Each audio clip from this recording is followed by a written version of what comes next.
तो मैं जो कदम सरकार ने और धर्मेंद्र प्रधान जी ने लिया उसका स्वागत करता हूँ, सम्मान करता हूँ और सभी देशवासियों को बधाई देता हूँ कि ये एक लोकतंत्र की जीत है जो आज हमने देखा और इसे ऐसा ही आगे भी हम सुरक्षित रखें लोकतंत्र को भारत में।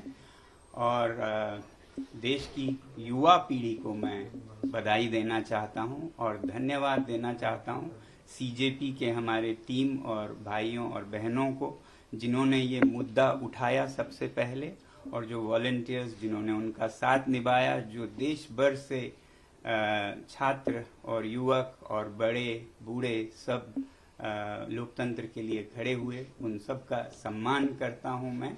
और सबसे बड़ी बात कि जिस तरह से उन्होंने शांति बनाए रखा जहां ये प्रदर्शन हो रहे थे, कुछ जगहों पे दुर्भाग्य है कि छुटपुट घटनाएं भी देखी। मुझे उम्मीद है कि इस शांति को हम बनाए रखें और कहीं भी कोई गलत बात नहीं होगी आगे भी। ये जो शक्ति है लोकतंत्र की वो हमारी शांति से हुई है, ना कि हमारे बाजुओं के बल से। उसके मुकाबले तो आपके बंदूकें हैं, मगर जो शांति की हमने ताकत दिखाए उसके मुकाबले कोई हथियार नहीं है, तो उसे बनाए रखें। अब जब आप महसूस कर रहे हैं कि आपकी जीत हुई, तो विजय में विनम्रता सबसे बड़ी बात है, वही आपके चरित्र को प्रदर्शित करता है, परिभाषित करता है। तो अब जब इस आंदोलन को ज़रूरत पड़े और कुछ आगे लेना हो या फिर अभी रोकना हो, जो भी करें बहुत ही शांति से करें। मैं ये उम्मीद करता हूँ कि एक तरफ जब जवाबदेही हमें मिली इस बार की, तो अब सुधार पर काम करने की ज़रूरत है। केवल एक इस्तीफा से, रेजिग्नेशन से राष्ट्र नहीं बनता है। तो शिक्षा में सुधार हो, इस पर भी आगे काम हो। मुझे पूरी उम्मीद है जिस उदारता से सरकार ने ये कदम ली है वो इसमें अब सुधार के कार्यों में भी जुड़ेगी। सुधार सिर्फ शिक्षा में नहीं बल्कि शासन में भी मेरी उम्मीद है कि अब से देश चलाने का तरीका ज़रा बदलेगा। जहाँ भय है वो नहीं बल्कि प्यार मोहब्बत से देश को चलाया जाएगा और अन्याय न होकर सत्य के रास्ते पे चलाया जाएगा। और वैसे ही जहाँ कहीं भी जिस रूप में भी भ्रष्टाचार है उसे हटाया जाएगा और सच्चाई के रास्ते पे एक भारत देश के लिए और विदेशों के लिए भी एक उदाहरण बनेगा, सच में विश्व गुरु बनेगा। ऐसी मेरी आशा है कि ये एक नया भारत की शुरुआत होगी।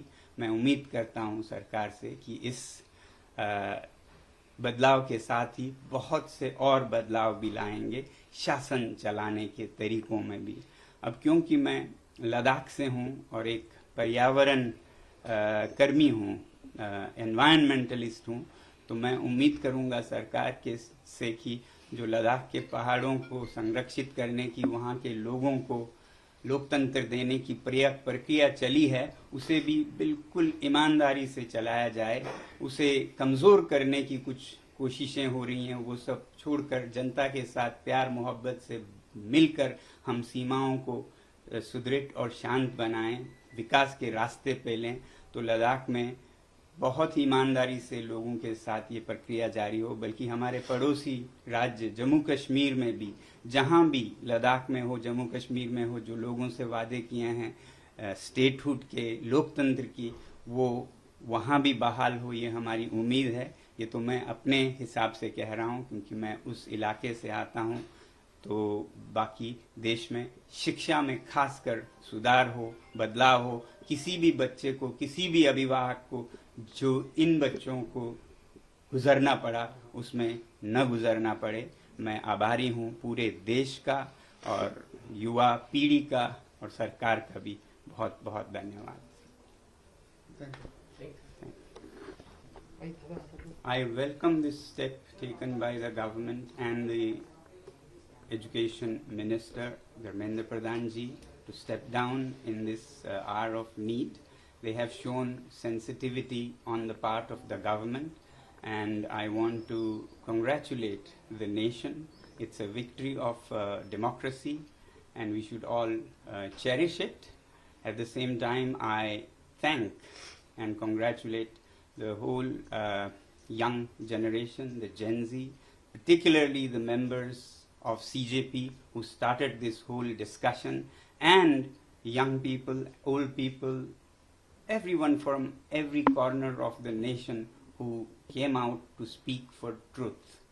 And I hope that we can take this path of peace that was so visible in this movement and continue to be on that and never digress from the path of peace. As we have some kind of victory, it is very important to have humility in victory. Therefore, I appeal to all the young people to rejoice, celebrate, but with utmost humility. Do nothing that hurts others, say nothing that hurts others, be humble, and that will win the world for you. So with these words, I think that we'll have an era of reforms now. There has been accountability. Now it's time for reforms in the field of education so that we have a robust system that makes us a great nation as we all want. And I hope that this kind of reforms are seen now not only in education but also in governance, where we have fear replaced by love for citizens. Not out of fear governance should be. Similarly, from a fear-free India, we should have an injustice-free India, where there is justice in everything, whether it is examination or elections or the corridors of power to the courts of India. We should have justice and corruption-free India in whatever form. We should hope that there will be measures taken along with this to make it a clean governance in our country. So I congratulate everyone on this occasion, and being from Ladakh and the mountains of the nation and being an environmentalist, I also hope that the process of democracy restoration that has started in Ladakh will be taken up with utmost sincerity on the part of the government along with the people. There have been some steps to undermine the democracy that has been granted. These would be taken up very sincerely together with the citizens is my hope. Talking of democracy restoration, I also hope that our brothers and sisters in our neighboring Jammu and Kashmir will have the pledge that they were given of restoration of statehood. I look forward to see a great India with this change that people have brought, and I congratulate every citizen once again, and thank you all very much. Thank you, sir. Thank you so much. Thank you.